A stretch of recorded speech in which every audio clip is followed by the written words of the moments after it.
بلکہ یہ 450 کلومیٹر کا لمبا راستہ تھا۔ 450 کلومیٹر، وہ بھی عرب کے گرم ڈیزرٹ میں۔ اور سب سے مشکل بات تو یہ تھی کہ یہ جولائی کا مہینہ تھا، جہاں اس مہینے میں 50 ڈگری سے بھی زیادہ گرمی ہوتی ہے۔ لیکن عرب کی یہ سخت گرمی بھی حضرت علی کو ان کے مشن سے نہیں روک سکی، اور حضرت علی پیدل اکیلے اسلام کے نئے گھر آپ صلی اللہ علیہ وسلم کے شہر مدینہ کی طرف چلتے رہے، یہاں تک کہ عرب کے ریگستان کی تیز ہوائیں بھی انہیں نہیں روک سکی اور وہ آگے بڑھتے رہے۔ حضرت علی کے اس مشکل سفر کو دیکھ کر ایک اور سفر کی بھی یاد آتی ہے کہ جب اس سے ہزاروں سال پہلے موسیٰ علیہ السلام اکیلے فرعون کے شہر سے نکل کر مصر کے گرم ڈیزرٹ میں پیدل چل رہے تھے، کیونکہ ان دو جرنیز میں ایک بات کامن ہے کہ یہ دونوں آلموسٹ 450 کلومیٹرز ہی تھے۔ اس دن حضرت علی اکیلے مدینہ کی طرف بڑھ رہے تھے، اور اتنا پیدل چلنے کی وجہ سے ان کے پیر بالکل سوج گئے تھے، لیکن انہوں نے کبھی سوچا بھی نہیں ہوگا کہ جس مدینہ کی طرف وہ اتنے مشکل میں بڑھ رہے ہیں، ایک دن اسی مدینہ میں پورے خلافت کی بیعت انہی کے ہاتھ پر ہوگی۔ وہ خلافت جو ہندوستان سے لے کر یورپ کے سمندروں تک پھیلی ہوئی تھی، جس کے بعد آج یہ اکیلے چلنے والے علی اس دن دنیا کے سب سے طاقتور انسان بنیں گے۔ اب جب حضرت علی سفر میں تھے، آپ صلی اللہ علیہ وسلم اور ابو بکر رضی اللہ عنہ اس سے پہلے ہی مدینہ کے قریب پہنچ چکے تھے، لیکن آپ صلی اللہ علیہ وسلم مدینہ انٹر نہیں ہوئے، بلکہ وہ مدینہ سے پہلے ہی ایک گاؤں قبا میں کئی دن تک حضرت علی کا بے صبری سے انتظار کر رہے تھے۔ اور جیسے ہی انہیں پتا چلا کہ حضرت علی اکیلے پورے ڈیزرٹ کو کراس کر کے پہنچ چکے ہیں، تو وہ بہت خوش ہوئے اور انہوں نے حکم دیا کہ علی کو میرے پاس بلایا جائے۔ لیکن صحابہ نے آپ صلی اللہ علیہ وسلم سے کہا کہ حضرت علی کی حالت ایسے ہو گئی ہے کہ اب وہ ایک قدم بھی اور نہیں لے سکتے، اور ان کے پیر اب چلنے کے قابل ہی نہیں ہیں۔ یہ سن کر آپ صلی اللہ علیہ وسلم خود حضرت علی کے پاس گئے، انہیں گلے سے لگایا اور ان کے پیروں کے زخموں کو دیکھ کر رونے لگے، اور ان کے پیروں پر اپنا ہاتھ پھیرا، جس سے حضرت علی کو تھوڑا سکون ملا۔ جس کے بعد فائنلی آپ صلی اللہ علیہ وسلم حضرت علی رضی اللہ عنہ اور باقی صحابہ کے ساتھ پہلی بار مدینہ انٹر ہوئے۔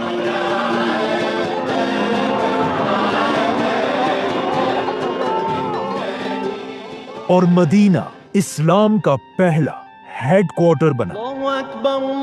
اب جب مکہ سے سارے مسلمان مدینہ پہنچ گئے تو آپ صلی اللہ علیہ وسلم نے ان کے کھانے پینے اور رہنے کا مسئلہ حل کرنے کے لیے مکہ کے ایک ایک مسلمان کو مدینہ کے ایک ایک مسلمان کا بھائی بنایا۔ آپ صلی اللہ علیہ وسلم کھڑے ہو کر دو دو مسلمانوں کا نام لینے لگے اور انہیں بھائی بنانے لگے، اور ساروں کے نام لے کر سب سے آخر میں جب حضرت علی رضی اللہ عنہ کی باری آئی تو آپ صلی اللہ علیہ وسلم نے ان کا نام نہیں لیا۔ یہ دیکھ کر حضرت علی پریشان ہو گئے کہ اب میں مدینہ میں کیسے رہوں گا، اور وہ سیدھا آپ صلی اللہ علیہ وسلم کے پاس گئے اور انہیں کہا کہ آپ نے سب کو کسی کا بھائی بنا دیا، صرف مجھے اکیلا چھوڑ دیا۔ جس پر آپ صلی اللہ علیہ وسلم نے حضرت علی سے کہا کہ اے علی، تم دنیا اور آخرت میں میرے بھائی ہو۔ یہاں پر ایک اور روایت بھی ہے کہ آپ صلی اللہ علیہ وسلم نے مدینہ میں حضرت علی کا بھائی سہل بن حنیف رضی اللہ عنہ کو بنایا تھا۔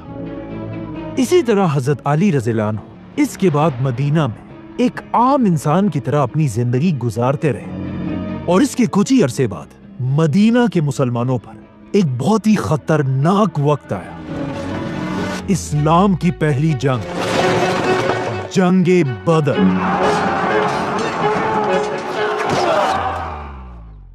جس میں مسلمانوں کے 313 کی فوج کے سامنے 1000 کافر کھڑے تھے۔ مطلب مسلمان اپنے سے